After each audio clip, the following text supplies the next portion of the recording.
Сәлеметсіздер ме менің оқырмандарым, құрметті көрермендер, сіздермен бүгін осындай баланың 40-нан шығаруға арналған жиынтық жасап үйренетін боламыз.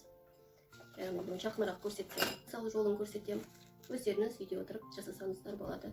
Бұл менде тапсырысқа өзім тапсырыспен айналысам, тапсырысқа дәл осылай жасаймын.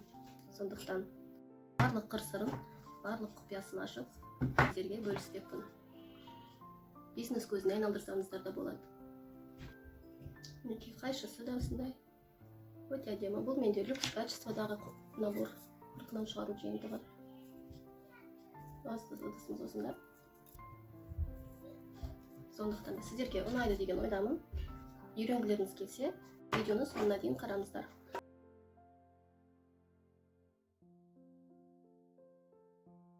Алдымен қасығын дайындаймын. Ол үшін бізге ағаш қасық, үкі, қайшы, шкатулка, ыдысымыз, стразы, лента қажет болады. Енді алдымен қасығын білетін боламын, қалғанын уақытымен ретімен айтатын боламын. Мен үкімді дайындап қойдым.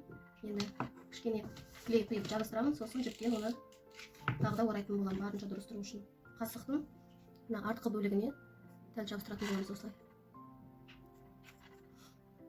Сонда біздің үкіміз әдемі, лишний, артық ештеңесі көрінбейді.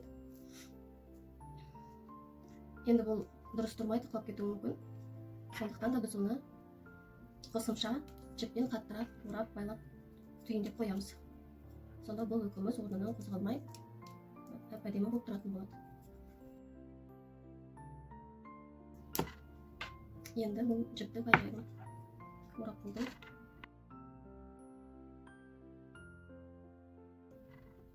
Артық жерін кесіп тастаймын. Енді бұл қасығымыздың жері бәрі көріп тұрсыз. Әдемі емес, сондықтан оны осындай алтын түсті лентамен жабатын боламын.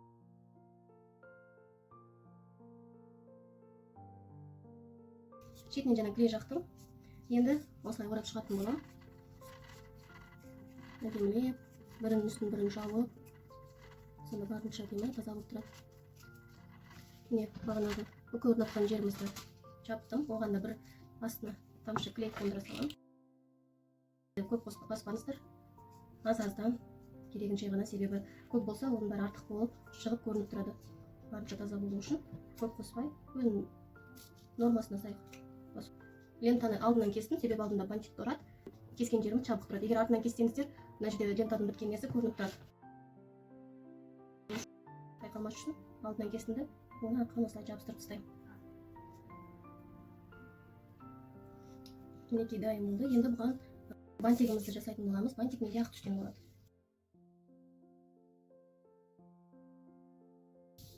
Жиырма 9 сантиметрлі екі лента қолданатын боламын, екі жолақ. Оның үшіншісі кішкентай 26 сантиметр болады.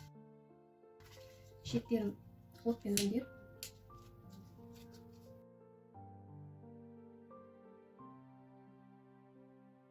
енді ортасын анықтап майыстыратын боламын. Ол үшін екі шетін дәл қойып, дәл ортасынан майыстырғанда біз ортасын табатын боламыз. Осы ортасымен бекітетін боламыз қазір.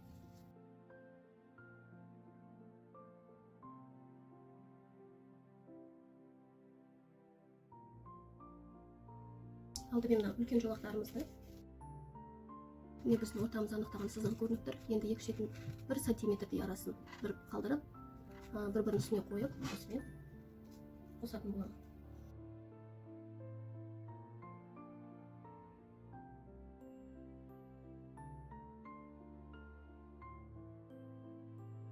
Анықтаған сызығымызбен дәл соның ортасына қойып, осылай бантик жинайтын боламын.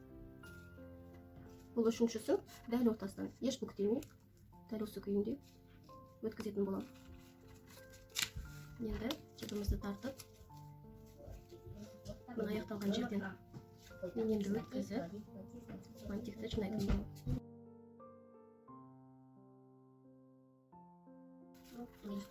Что потом? Привет. Привет. Я говорю. Мама, я вас это не говорю, не тебе говорю. Ты моим подписчикам говоришь? Моим зрителям? Да? Да. Говори привет. Привет. Мен атым Ансар деп. Ты Мазар. Мен Бестемін. Инвестируем. Мен жақсы баламын деп. Осылай дайын болып қалды. Әзірге осылай қоя тұрамыз. Сосын тас жабыстыратын боламыз. Қобдишамыз оюланған, оған аса көп әшекей қажет етпейді. Тек үстіне бантик қоятын боламыз.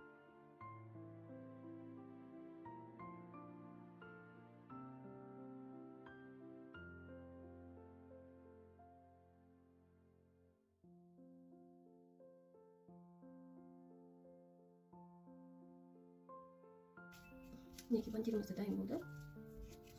Оны дәл осылай ортасына жабыстыратын болады. Мінекей осылай дайын болды. Сосын оны да әшекейлеп әрлейтін боламыз. Так, енді бізде қайшымыз осындай қайшы, осындай және Зингер компаниясының жиі қолданады. Оған негізінде шеттерін лентамен орап шығады. Бірақ кейінгі кездері олай істемеймін.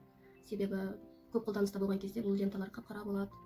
Мен өзі бүкіл жақындарыма сыйлыққа жасаған болатынмын, таныстарыма, құрбыларыма. Сонда кейін барған кезде жиі көремін, мыналарға қарайды. Лента өзі кір болып қарайып кетеді да, золотистый парчамен істеген кезде не болып қалатын. Сондай. Оны бір жыл тұрады, 2 жыл тұрады ғой.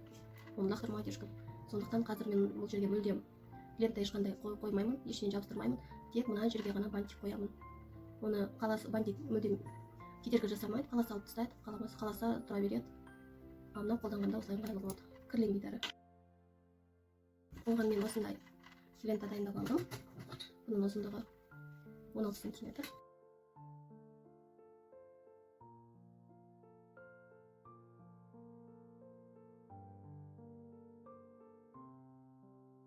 Енді бантигімізді жабыстыратын боламын. Дәл ортасына клей құйып, үстіне осыны қоятын боламын. Бұндай қайшымыз шықты. Біз мұндай шыны ыдысын қолданамыз. Салатница деп іздесеңіз болады, солай сатады. 2 ою жабыстырып қойдым. Енді 3-ші ойын сізбен жасайтын боламын. Себебі көп уақыт қалмау үшін алдын-ала жабыстырып қойдым. Менде мындай ою. Бұл орташа ою болғандықтан 3 жерден жабыстырамыз. Себебі ыдысымыз 2 жерден ғана болса, онда өте кішкентай болып қалады. Оюлар білінбей. Мына ара қашықтардың барлығының ойының ара қашықтары бірдей болу керек. Және баста айтып кететін жай, бұл ою менде таза ою. Алдын ала тазалап аламын, себебі көбіне болады мұндай матаның шеттері шығып тұрады, осылай. Ана жерден шығып тұрады, оны алдын ала кесіп алып тастаймыз. Сосын осы таза күйінде жабыстырамыз. Оюды жабыстырған кезде алдымен сіздің мына оюдың шеті ыдыстың шетімен тұру керек. Соған мән беріңіздер. Бұл шығып кетуге болмайды, әрі тым қатты көтеріліп кеткені де дұрыс емес, дәл осы оюдың жиегімен болған жақсы.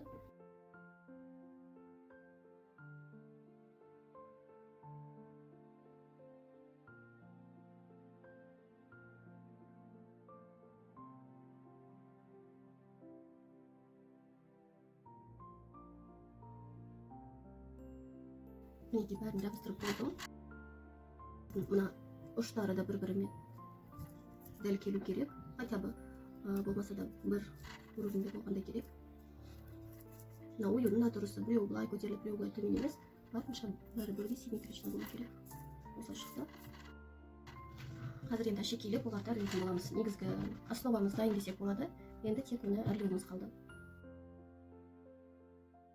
Алдымен мына оюыма мындай тас жабыстыратын болам.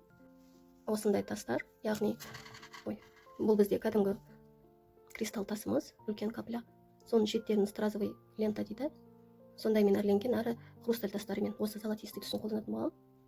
Қазір соны кесіп жабыстыратын болам. Мінекейіміздер өте әдемі, көздің жауын алады. Бұлай шеттерін жасамай, тек осы кристалды қолдансаңыздар да болады. Не болмаса, бұл енді қымбат тастардың бірі, не болмаса арзан тас салсаңыз да болады. Барлығы сіздердің қалауыңызбен, өздеріңіздің бюджеттеріңізге қарай аласыздар. Мен әсемдік үшін осылай жасаймын.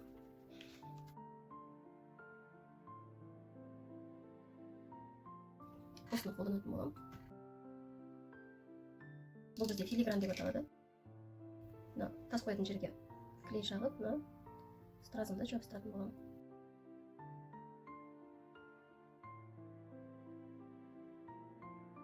Енді бұл филигранымызды қасығымызға жабыстырамыз. Барынша дәл ортасына қоятын болам. Басып тепкенін тұсам, мінекейіңіз өте әдемі шоуда.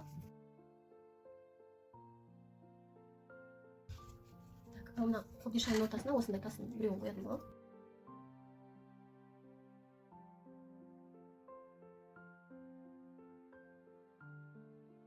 Өте әдемі. Қайшымызға да тас қоятын боламын.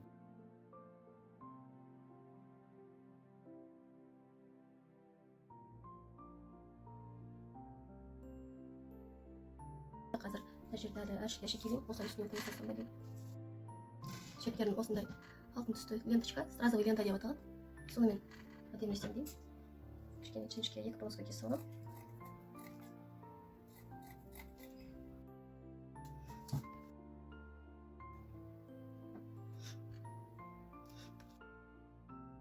Тасымды жабыстырып, сосын соған қарай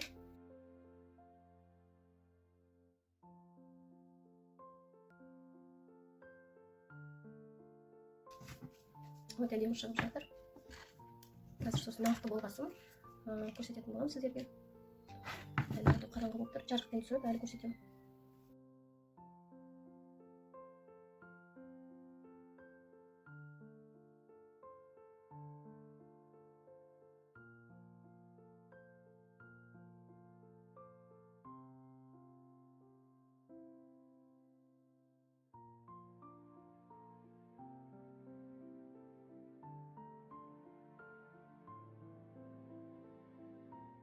Енді мына оюларды жасылма шақырып түскен полубусы деп айтады. Сонымен әлеп қылсам ба деймін. Яғни ол тақап түсінен осылай көрінетін болады.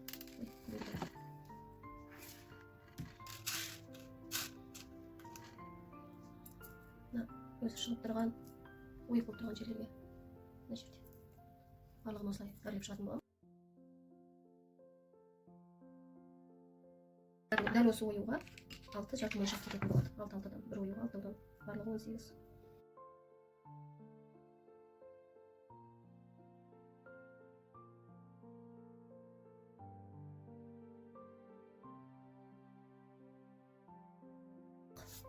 Жабыстырып болдық. Енді шет-шетіне алтын түстен осылай жабыстыра салам. Біздің әшекейіміз бар себебі тасымыз өте жақсы көрінетіндіктен көп тастарды, кішкентай қосалқы тастарды қажет етпейді.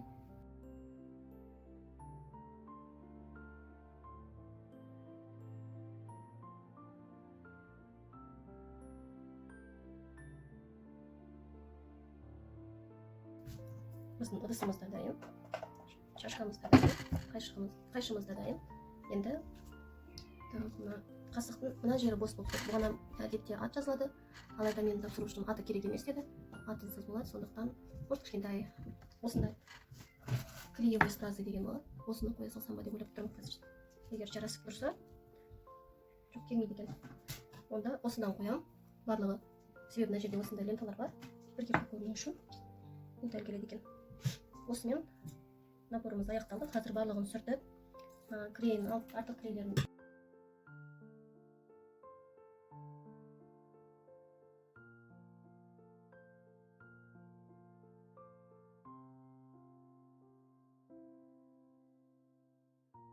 ештеңе жасамай осылай қойсаңыз да болады.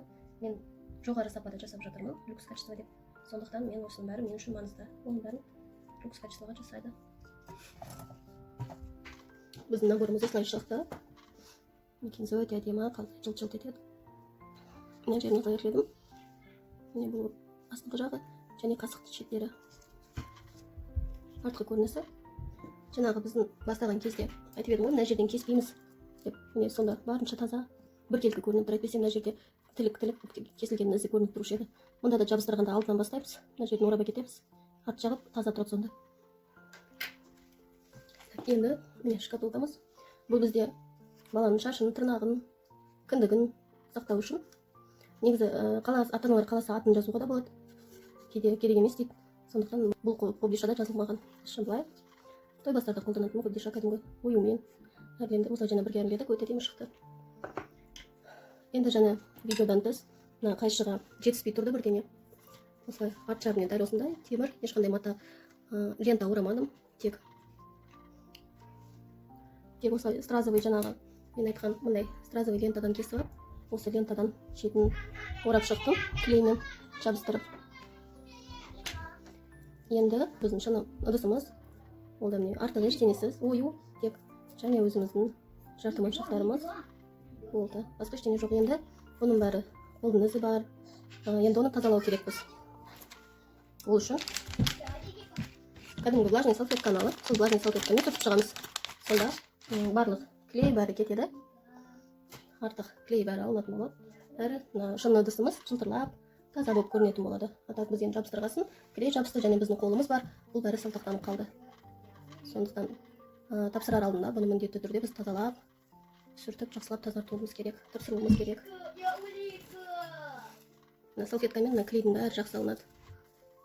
Кейін өзі кепкен кезде біркелкі болып, әп-әдемі болып тұрады. Оюдың үстінен де сүрте берсеңіздер болады, себебі оюға да клей. Соның артық клейін алу үшін осылай салфеткамен алып тастайтын боламыз. Ішін сосын қайттан тағы да сүртіп шығамыз.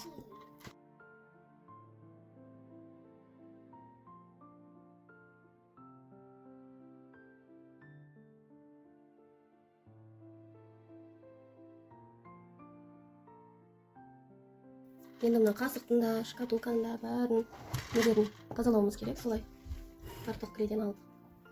Алдымен қолмен алынғанша қолмен аламыз. Болмаса, бұнда зажигалканың көмегімен де клейді алуға болады. Барынша тазалап.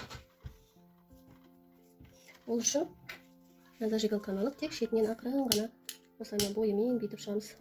Менде мындай оты жоқ газ ба, сондай бірдеме жақсы күйдіреді осы. Отпен алмаймын, себебі бұл ағаш отқа бірден қарайып кетеді. Осындай зажигалка жақсы. Сонда мұнда біздің қасығымыз мен шетін байқасаңыз, артық клей жоқ, барлығы өзі бірден еріп кетеді. Мына жерден де міне бізде клей тұр. Қолмен алғанын аламын. Мына шеттерімнен шығып тұр, мына жерден шығып тұр. Көрінсе, оны ақырын ғана, себебі басындағы лентамыз күйіп кетпеу керек, қатты күйдірмек. Жай ғана алыстан, кішкене-кішкенеден, осы бір-бірден осы жетеді. Қатты көп жасап керек жоқ. Осылай сәл алынса болды.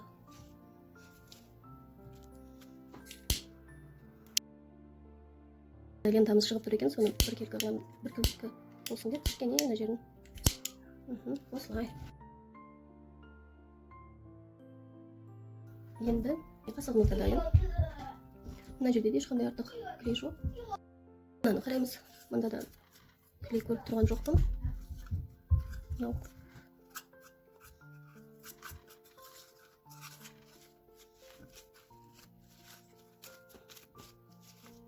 Бұл да таза. Қайшымыздың мына тастар жабысқан жері клей, әрі мына шеттері кескен кездегі өзінің жіптері жалбырап тұр. Соны да алып тастау үшін мына бантигін көтеріп, бантикке тимеу керек. Қолмен алатын қолмен алып, қалғанын мына зажигалканың көмегімен арасын ашып кішкене осылай жүгіріп шығамыз. Бұл бүкіл клейді жақсы ерітеді. Сонда комочек болмайды. Қолмен де біраз алып тастауға болады. Енді мына жағын. Сонда бантиктеріңізді байқаңыздар, бантикке тимеу керек, әйтпесе ол бүрісіп қалады. Сосын оны қайтадан жаңадан жасауға тура келеді. Бантигімізді бүлдіріп алмауымыз керек. Осылай.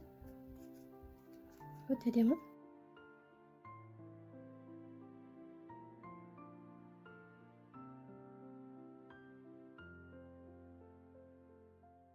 Осымен біздің жиынтығымыз дайын болды. Сіздерге ұнады деген ойдамын. Сұрақтарыңыз болса комментарийға қалдырыңыздар, міндетті түрде жауап беретін боламын. Астына мен инстаграмда және телеграм каналдарын бекітемін. Міндетті түрде тіркеліп қосыла өтіңіздер. Бұл жиынтықты мен басында айтып кеткендей тапсырысқа жасаймын. Павлодар қаласынамын. Тапсырыс берсеңіздер инстаграмға жазыңыздар. Павлодар немесе Павлодарға жақын қала, аудан ауылдарға драйвер не болмаса такси болса жіберемін. Тапсырыс беріңіздер. Бұдан да басқа да инстаграмнан қарасаңыздар, басқа да жасайтын қолөнерлерім бар. Кез келген түріне тапсырыс аламын. Барлық Қазақстан бойынша жіберемін. Тек видеоның соңына дейін қарағандарыңызға рахмет. Сау болыңыздар. Каналыма тіркеліп қойыңыздар. Рахмет.